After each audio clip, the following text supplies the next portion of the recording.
guys, this is my story of the drop-tine buck I had encounters with in Kentucky.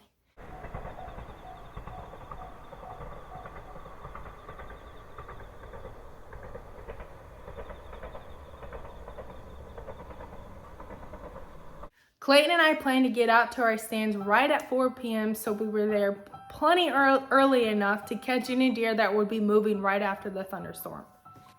Not more than 10 minutes after we got settled into our spots did the weather start going crazy. All of a sudden the wind's blowing hard, I'm hearing thunder, and these gray clouds are moving in, and then it starts pouring. It poured for 2 hours straight and I was completely unprepared. My rangefinder got completely damaged. It doesn't work anymore. I'm soaked to the bone. I'm cold. My bow is soaked, and it was just flat out miserable. I pulled out my phone and I could barely work my phone because the rain kept messing with the touchscreen, and I pulled it up and I opened up the weather app and it said the rain was gonna stop at 6:40 p.m.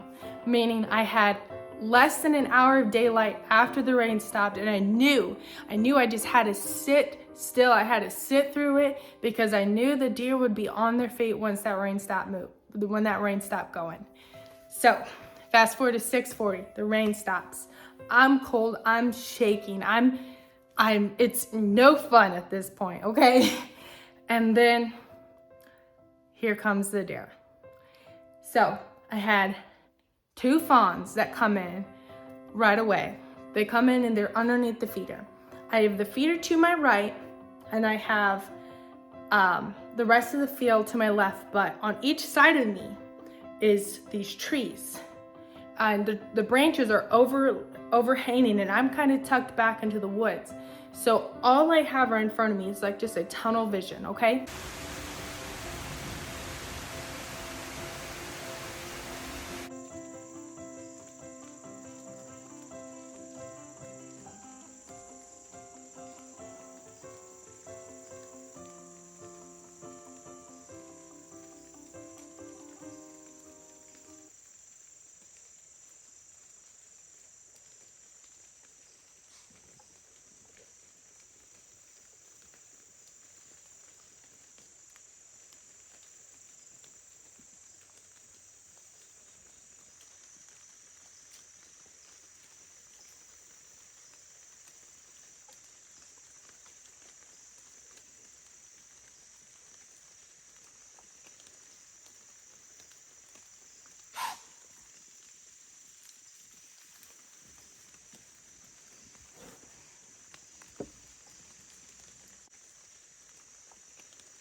What I think went wrong in that situation was the 2 fawns that were underneath the feeder had no idea that anybody was in the area, and then all of a sudden they look up and here's 4 bucks making their way directly to these fawns.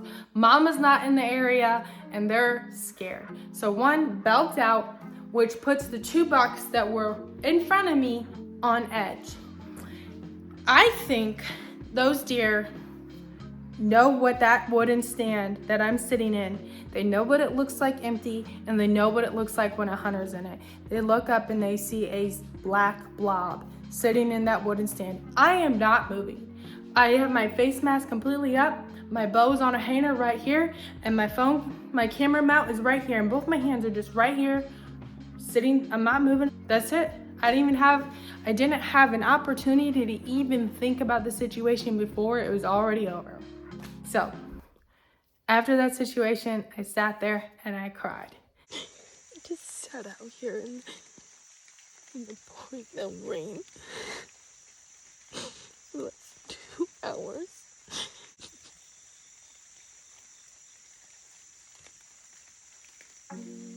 I was so upset. I thought of 1,000 different outcomes that could have happened that could have got me that buck that day. And I was pretty sad because not many get the opportunity to have a drop-tine buck in front of them like that. And not only did I get to encounter it, have him in bow range, but I also got it on film. And I ran with that. I lived off of the high of knowing that I experienced this really cool experience. But it also made me sad because I have been a bow hunter for a very long time. I've been a hunter for a very long time, and I know those opportunities are rare. On top of sitting in the rain for 2 hours and being so stinking cold, I had the biggest buck of my lifetime right in front of me and I couldn't get it done. Yes, I was sad. I posted the video on TikTok and I think over 400,000 people have seen that video. A lot of hate comments, a lot of good comments, and a lot of people that know who that buck was reached out to me saying, hey, I know who that buck is. I got pictures of that buck. I'm so sorry this happened to you. But as my video on TikTok just kept going and going, I knew I had to go back to Kentucky to get that buck. I knew I needed redemption. It was the second weekend of archery season in Kentucky and I had one day to get it done. The wind was not in our favor. I knew I couldn't sit in that ladder stand for multiple reasons. One, the wind. Two, I just felt like the deer knew what that stand looked like empty and they knew what that stand looked like with a hunter in it, and I knew I just couldn't risk it. There was an old blind that hasn't been used in a long time sitting there, trees that fell on it, and I figured I could crawl in there, get over my fear of spiders, and I knew if I sat in that blind, my scent was going to be concealed, and I just knew that was the place to go that night. All of a sudden, right at 7 p.m., the deer start pouring out.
I just shot the buck.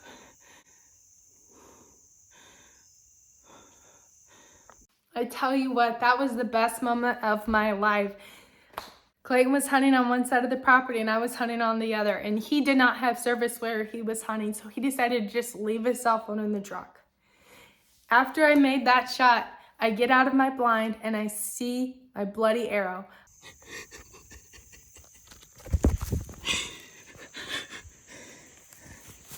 I put my bow down and I just start running. There was nothing I wanted more in that moment than to tell Clayton that I just shot that buck.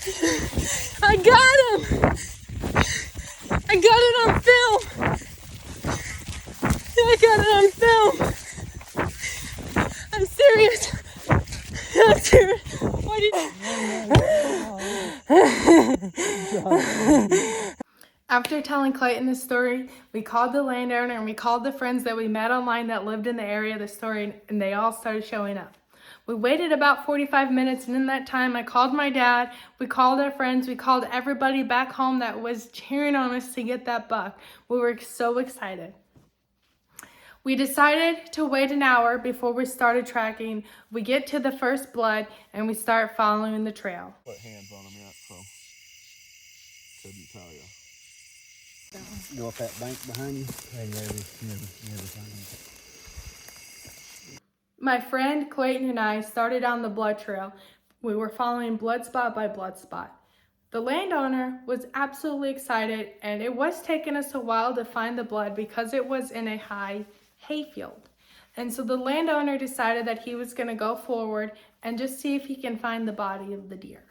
As we were following the blood trail, he got further and further away from us, the landowner and his dog, putting lots of distance between us and him.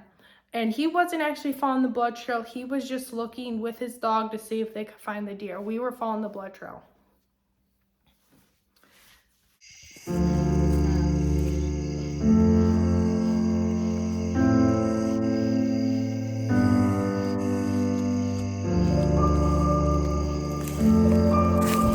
Oh, yeah, okay, we're back. Under the gray sky, pink noise in the city light. I hear the earth crying, but it's my son inside.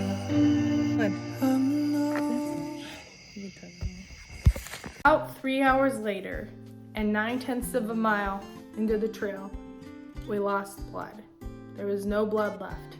I didn't know what to think in that moment. I was scared, I was frustrated, and I knew the only option we had in that moment was to back out of there, wait till morning, and get a tracker and his dog to come out here and follow the trail. Maybe they'd be able to follow it further than what we were able to. Fast forward to Sunday, September 11th, 10 a.m. The tracker shows up with his dog, Amos. We start back at first blood and we follow the blood trail all the way to where last blood was. The tracker spent so much time walking around that last blood, seeing if they could pick up any scent.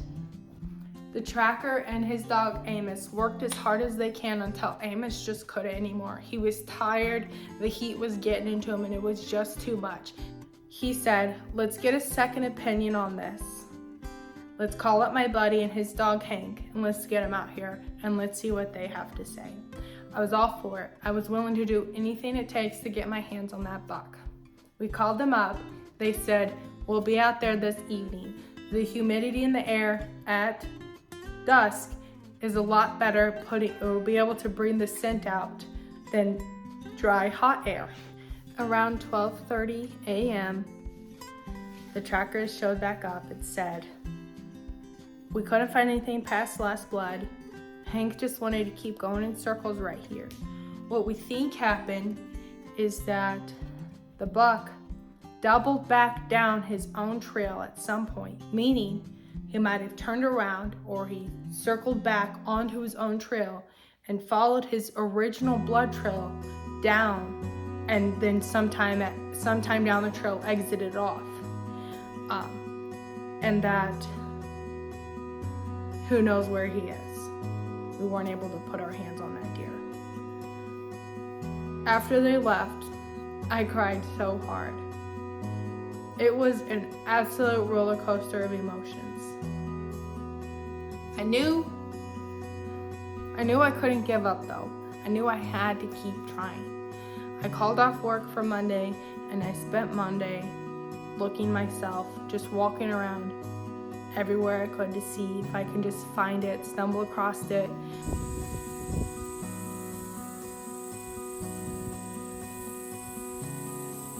The trackers used Onyx as a map to track the trail that they took, and I used that as a guide to start my own search on Monday to see if I can just look in all the areas that the trackers didn't look.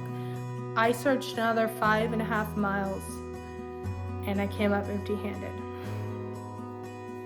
I had no choice, but we had to go home.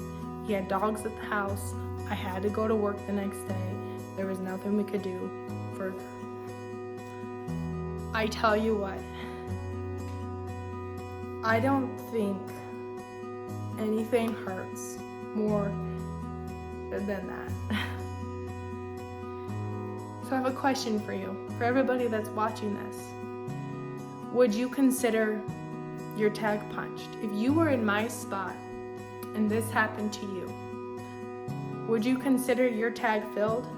Or would you think you still had a tag for the rest of the season? You tell me. Please comment below. And in regards to my big buck, I hope that one day you are in my hands and I can see everything about you and appreciate you for what you were. The most gut-wrenching roller coaster of emotions hunting story that I've ever experienced. And I don't know. Part of me just wants to hang up my bow, and the other part of me just wants to keep going after it, and I don't know. But whole thing sucks. But there are so many lessons to take away from this. There really are.